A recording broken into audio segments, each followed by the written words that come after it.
A free e-bike safety webinar, meantime, designed specifically for parents. We need it. Will be held tomorrow. Here with all the details, Paige Colburn-Hargis, the injury prevention coordinator at Scripps Memorial Hospital La Jolla. Boy, oh boy, all that stuff I just said, Paige, and I'm sitting there like, oh my goodness, 28 miles an hour still seems super fast to me. Wow. What are you guys seeing? We are seeing a lot of really severe injuries, life-changing injuries, because of the speeds at which these devices travel.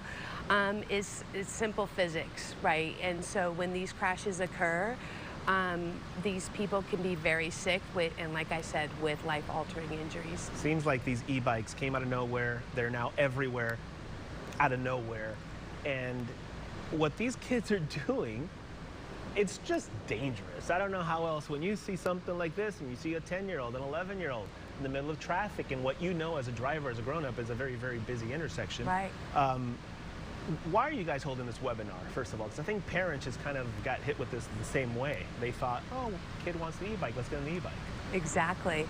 Yeah, it really is one of those things that has evolved over time, and what we're seeing is the impact of social media and the social media influencers that are driving a lot of this anti-hero type of street takeovers, power wheelies, things like that in the middle of traffic.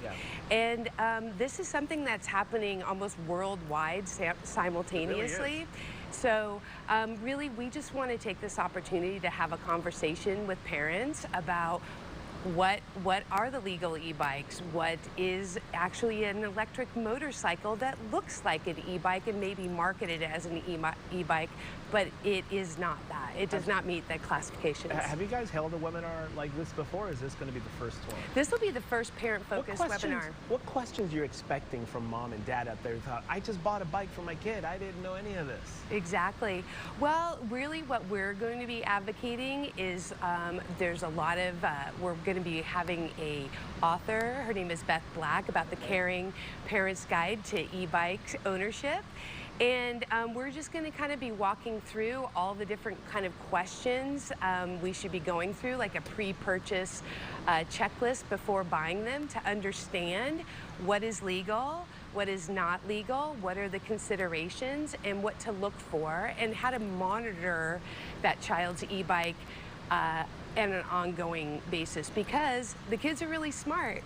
They know how to go onto the internet, and they know how to actually change the, hack the governors on that. So as parents, this can be a really slippery type of thing for us to monitor. To kind of put things into perspective a little bit, working at the hospital, the amount of e-bike related injuries that you're seeing in the ER these days, where are those numbers right now? Are they like off the charts compared to maybe 2-3 years ago?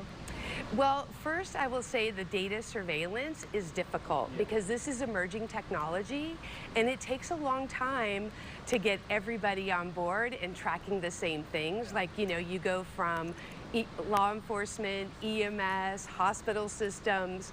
I work in the trauma center, so we have what's called a trauma registry. So it's kind of like the canary in the coal mine. It's the tip of the iceberg, but it really starts indicating kind of what patterns and trends are doing. So at Scripps La Jolla, we've been tracking this for over 5 years. Wow. I wanted to point to the obvious. You have that helmet. What is the most common injury you're seeing from e-bike accidents? Well, as far as most common injury, I mean, they range from scrapes and bumps and things like that to really the more severe life-changing injuries.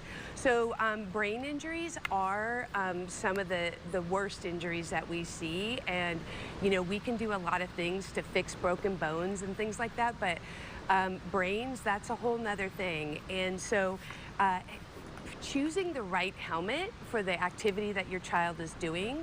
So often, like this one looks like a skateboard helmet. It has that kind of style that kids like, but skateboard helmets are only designed for up to 8 miles an hour. Typical bike helmets up to 15 miles an hour.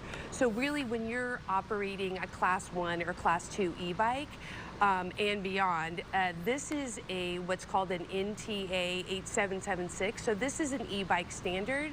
So this has been tested up to 25 miles per hour. And you hear there that 28 is the limit for the thing, and Some of them I see 30, 35, 40 miles an hour. Exactly. With an 11 or a 12-year-old on it. That's a very dangerous combination.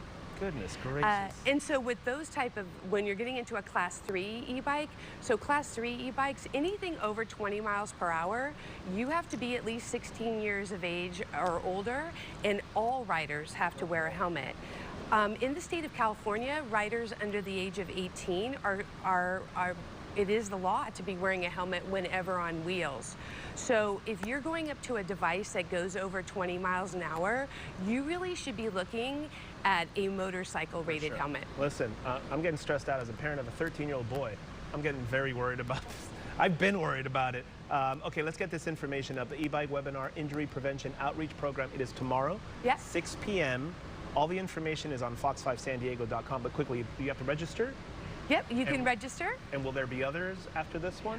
We're going to be it's going to be launching a whole series with Terra, Lawson-Remer, the YMCA, and the Bike Coalition, where we'll be offering free comprehensive events. Oh, and if you sign up, you'll get a free e-bike rated helmet. Ah, that's it. The more we talk about it, the more it'll be.